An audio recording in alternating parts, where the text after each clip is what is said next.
waayahay casharkan lixaad wuxuu ku saabsan yahay xarafka f. f waxay ka tirsantahay xarfaha madaxleyda ah ee taga sadarka kore ee guduudka ah. qabilowgeeda wuu iska fudud yahay, waxaan u qorinaa sida tan. marka hore waxaan qorinaa intaas, kadibna waxaan samayn doonaa sadarkan buluugaan raacinaa kor u soo wix inta markaa taagan tahay inta far yar ka samey bas, kadibna calaamadda bartamaha ka saar.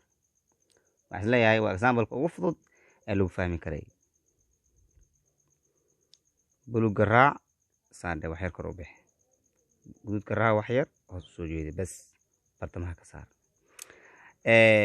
wareegana inta ku jira yariiska ah iyo kan kanaa weyn mar walba, sida ayayna ku qurux badan tahay. haddii kan uu kaa yaraado kan kaa weynaada falxumo ayaa imaanaysa.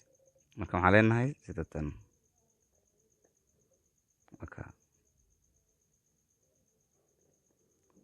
f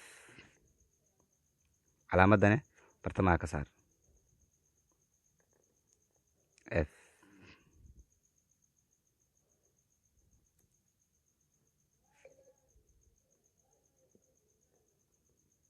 f runtii waa xaraf aada u fudud.